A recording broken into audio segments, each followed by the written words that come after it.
con el gobernador del estado Amazonas, Liborio Guarulla. Dejábamos una pregunta. Antes de irnos al aire, vamos a recordárselo a nuestra audiencia. ¿Le están pasando? Hay un pase de factura cuando no les llega el presupuesto, pero la percepción de la gente es que usted no tiene buena gestión. En vez de darle la responsabilidad, como usted lo ha dicho, del gobierno nacional que no les da el situado constitucional que le corresponde, ¿es un paso de factura?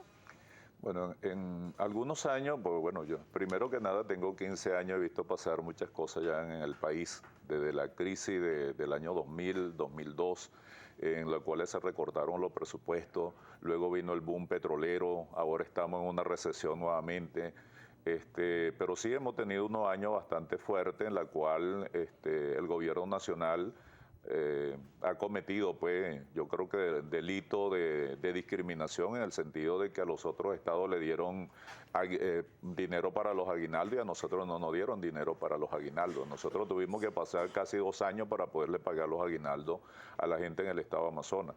Pero en cuanto a lo que usted preguntaba, si ese dinero es suficiente, yo soy de la idea de que con el dinero que le dan uno puede hacer muchas cosas. Por ejemplo, cuando yo llegué a la gobernación, siempre decían que el dinero no alcanzaba, por ejemplo, para pagar los contratos colectivos, no alcanzaban para los programas sociales.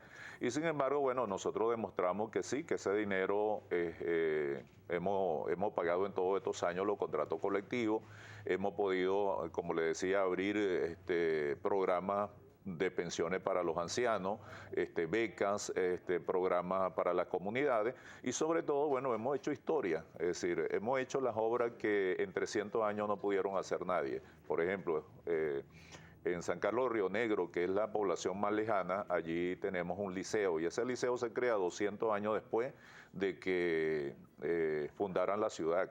En Maroa hicimos algo parecido, es decir, creamos las obras necesarias para ello y eso no nos la pueden, no la pueden quitar, no nos pueden quitar ese privilegio y ese prestigio de haber construido obras donde jamás otros gobiernos pudieron hacerlo. El gobierno ha cometido el delito de discriminación, eso es una cita textual suya. Entonces, ¿cómo hacen los opositores para que no sean discriminados? ¿Qué hay que hacer? ¿Hablar con el gobierno? ¿Volverse con la tendencia oficialista según su cita? El gobierno ha cometido el delito de discriminación. ¿Qué tiene que hacer para que no discriminen al gobernador Liborio Guarulla? Bueno, yo creo que digamos que la opinión, pues, o de alguna manera la manera como nos vemos tiene que ver con ello. Es decir, nosotros como indígenas de alguna manera siempre hemos estado acostumbrados a ello. Son más de 500 años que hemos sufrido ese menosprecio o vamos a llamarlo hemos sufrido esa enfermedad que han tenido parte del mundo occidental de discriminar lo que son diferentes a ellos. Nosotros, por el contrario, nosotros vivimos en un estado donde la diversidad es la primera realidad. Nosotros tenemos 20 pueblos indígenas y nos hemos acostumbrado, por lo menos en mi gobierno, a tratar cada uno con la deferencia que se merece cada uno para poder nosotros avanzar en una sola sociedad. ¿Qué tienen que hacer las gobernadoras? Ahí le reitero la pregunta. ¿Qué tienen que hacer las gobernadoras para que no sean discriminados? Según usted, el gobierno nacional ha cometido el delito de discriminación. ¿Qué tiene que hacer? Vamos con usted, el gobernador Liborio Guarulla, para que no sea discriminado por el gobierno nacional. Bueno, primero el respeto. Nosotros siempre hemos pedido que se nos respete nuestra manera de ser, pues, porque cuando nosotros estuvimos con digamos, con el presidente fallecido, bueno, nosotros seguimos teniendo un proyecto del Estado, un proyecto indígena que tiene que ver con nuestras reivindicaciones históricas y tiene que ver con nuestro Estado, pues, la manera de surgir. De que usted estaba con el presidente fallecido, es que usted tenía afiliación con el presidente Nosotros apoyamos al presidente. ¿Y con el presidente Maduro?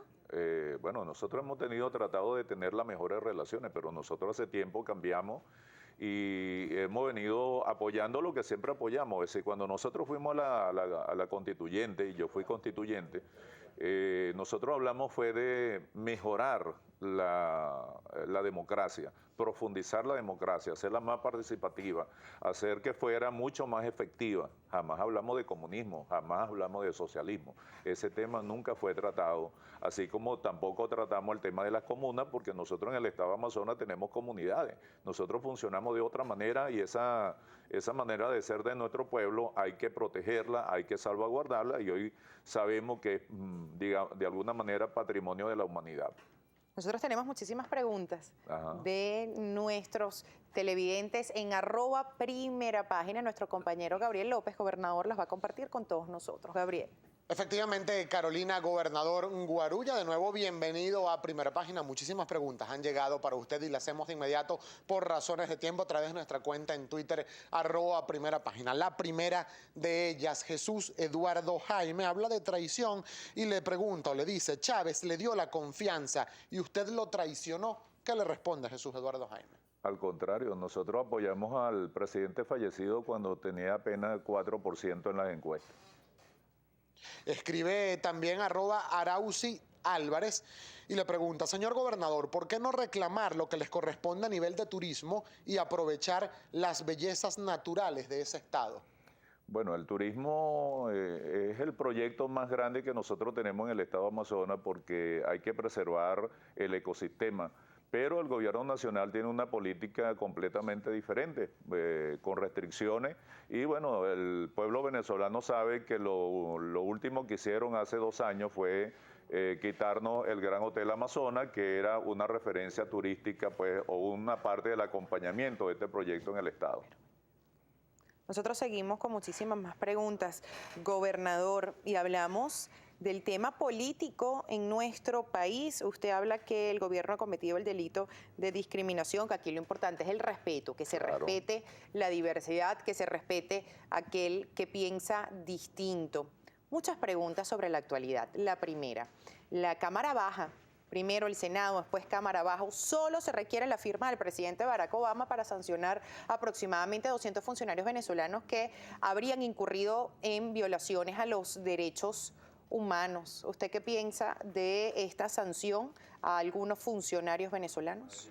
Oye, no deberían tenerle miedo porque este es un gobierno que ha hablado siempre contra el imperialismo, ha hablado siempre en contra de los Estados Unidos, así que yo soy de la idea que ellos no deben tener ni $1 allá, no deben tener ninguna propiedad y además no deben tener ningún interés en Estados Unidos. ¿Usted lo dice? No, se lo digo de verdad porque si alguien nos ha dicho a nosotros que eso es malo, que es malo tener dólar, que es malo ir al imperio, que es malo participar con ellos, entonces yo me imagino que ellos no tienen nada de qué quejarse, ¿verdad? Cuando ustedes hablan yo no de ellos, tengo son nada, los por funcionarios ejemplo. venezolanos. Claro, por supuesto. Yo soy hasta hace poco era del alto gobierno porque así se consideraban a todos los gobernadores y a todos los alcaldes de este país. Pero sin duda yo, por ejemplo, no tengo ningún temor porque yo no tengo bienes, no tengo dólares en Estados Unidos, así que no me afecta, pues. Y espero que a ellos no los afecte. ¿Cuál va a ser el futuro de Venezuela? Tenemos a una inflación, según el Banco Central de Venezuela, de 56%. Se va a contraer la economía en un 3%, según algunas estimaciones. Tenemos desabastecimiento, tenemos escasez, tenemos inseguridad. ¿Cuál va a ser el futuro para la economía y para el país? El barril de petróleo está en $58. Claro. ¿Qué va a ocurrir? Bueno, el panorama, por supuesto, es muy oscuro, es muy incierto. Y cuando tú hablas de que es una inflación del 58, bueno, debe ser en algunas tuercas, en algunas cosas que no se venden, ¿no? Pero la alimentación, por ejemplo, para hablar del estado Amazonas, donde 200 litros de gasolina llegan a costar 15 y 20 mil bolívares, nosotros estamos hablando de más de 1000% de inflación. 1000% de inflación, Claro. Estamos hablando de que si... En alimentos. Y en alimentos también, porque acuérdese que estamos en una zona fronteriza, ¿no? No solamente la escasez, sino la manera como se valora un producto dentro del estado de Amazonas. Por ejemplo, un saco de cemento que está en el mercado en apenas 36 bolívares, 40 bolívares, está costando 500 bolívares. El panorama O sea es que- muy oscuro, así usted lo califica por el tema de desabastecimiento, escasez, 1000%, es la inflación en algunos alimentos también, el problema de desabastecimiento y escasez en el estado Amazonas. El panorama es muy oscuro para Venezuela, el panorama también es muy oscuro para la oposición venezolana. ¿Qué va a pasar con la oposición venezolana? ¿Dónde está la oposición venezolana? Claro, yo creo que ese es el tema, cómo se ha manejado la política, ¿no? Cuando se habla de una oposición. Yo, por ejemplo, no soy oposición por hacer oposición. Sencillamente nosotros tenemos proyectos diferentes. Nosotros estamos pensando que no merecemos una mejor democracia. Nosotros estamos pensando que todos somos venezolanos y todos sufrimos, por ejemplo, el tema de desabastecimiento, el problema de la inflación. Y de esa manera nosotros tenemos que tener propuestas para el país, una propuesta que sea mucho más coherente y que nos permita vivir en mejores condiciones. Eso es lo que nosotros estamos viendo. Entonces el tema de que si vamos a ir a una Asamblea Nacional para enfrentarnos de nuevo, eso no tiene ninguna ganancia desde el punto de vista real y político, porque el político debe buscar el beneficio del colectivo realmente. Ya tenemos que despedir. Usted dice que usted no es oposición de oposición. Usted habla de oposición porque tiene un plan distinto, un proyecto. Un proyecto distinto al Así es. gobierno nacional. Dentro de la oposición venezolana sí existen personajes que son opositores, quizás por hobby, quizás porque no tienen alguna propuesta. O porque han caído en el juego de la polarización, han caído en el juego del odio. Yo no estoy para odiar a nadie. Es decir, yo estoy para ayudar a mi pueblo, yo estoy para ayudar a los venezolanos. Esa es mi misión como político. Nosotros tenemos que despedir un personaje de la oposición que coincida con usted, que usted dice, me agarro a este que está acá porque coincide conmigo como proyecto y no porque tenga un discurso de odio. ¿De quién de todos de la oposición usted agarraría? Bueno, primero tengo que decirte que en el año, por ejemplo, 99, nosotros apoyamos al presidente Chávez porque precisamente su proyecto se parecía al de nosotros. Más democracia, respeto a la diversidad, teníamos la inclusión de los pueblos indígenas.